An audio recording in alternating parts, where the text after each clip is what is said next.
Have you ever looked at an old photograph and felt a shiver run down your spine, as if something was staring back at you from within the faded image? Today, we re-diving into a story that will make you think twice before ever smiling for a camera again. This is the chilling tale of the photographer's curse. Our story begins in the late 19th century with a traveling photographer known only as Elias. He was a man obsessed with his craft, but his obsession went far beyond simply capturing light and shadow. Elias held a strange and disturbing belief that every photograph he took didn't just capture a person's likeness, but a piece of their very soul. He saw his camera not as a tool, but as a vessel, a trap for the human spirit. He roamed from town to town, his heavy wooden camera and tripod in tow. At first, his work was celebrated. His portraits had a clarity, a depth that was almost unnerving. People said the eyes in his photos followed you, that they held an unnatural stillness. The subjects looked less like they were posing and more like they were frozen in a moment of pure, silent terror. But art is often strange, and the public was fascinated. Elias became known for his hauntingly beautiful work. But his fascination took a dark turn. He started seeking out subjects on the brink of passing away, believing he could capture their final essence before it departed. His collection grew, filled with images of the frail and the ill, each portrait a testament to his morbid theory. He would spend hours in his darkroom, watching the faces emerge from the chemical baths, convinced he was communing with the spirits he had trapped on paper. Then one day, something shifted. Perhaps his patience wore thin, or perhaps a more sinister idea took root in his mind. Elias stopped waiting for people to be near death. He began photographing the healthy, the vibrant, the living. He'd set up his camera in a town square, invite a smiling child or a blushing newlywed to pose, and with a bright flash of magnesium powder, he'd capture their soul. That's when the pattern began. A few days after a person sat for one of Elias's portraits, they would be found dead. There were never any signs of a struggle, no logical cause. A young woman who had posed for him, full of life, was found lifeless in her bed.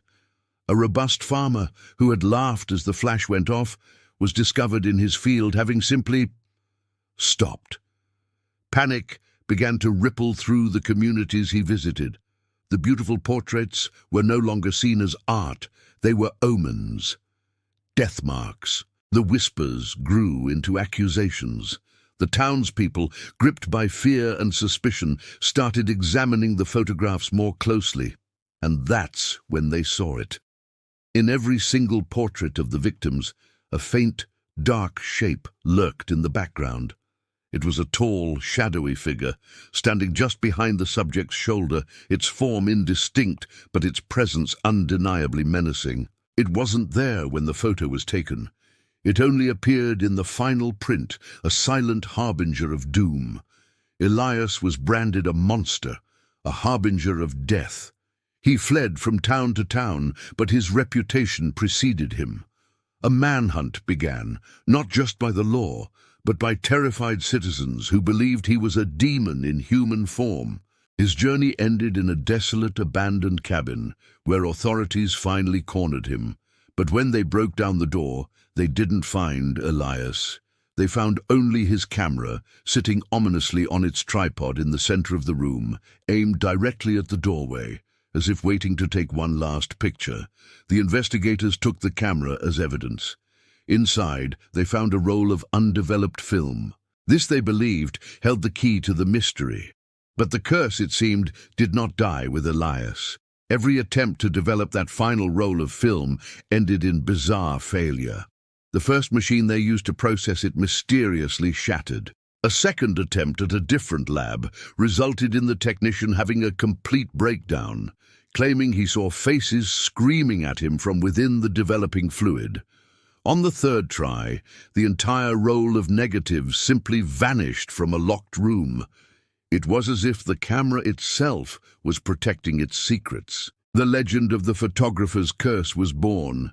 People say the camera wasn't just a tool for Elias's dark work, it was the source. It was an ancient, cursed object that did more than just trap souls. It summoned the shadowy entity that claimed them. It fed on the life it captured, and what's even more terrifying is the final piece of the legend. The very last photograph Elias ever took, the one of the person who discovered his empty cabin, is rumored to have been successfully developed by a private collector years later. They say that photo shows someone who is still alive today. A person walking around completely unaware that their soul is trapped and that a dark shadow is forever bound to them, just waiting. So here's a word of warning. If you ever find yourself in a dusty antique shop or at a forgotten flea market and you come across an old, ornate wooden camera on a tripod, leave it. Don't touch it. And whatever you do, for the love of all that is good, do not look through the lens. You never know who or what might be looking back. What do you think? Is this just a spooky old tale, or could an object really hold such a malevolent power? Let me know your thoughts in the comments below. And if you enjoyed this dive into the darkness, don't forget to hit that like button, subscribe for more chilling stories, and share this video with someone who needs a good scare. Thanks for watching, and stay safe.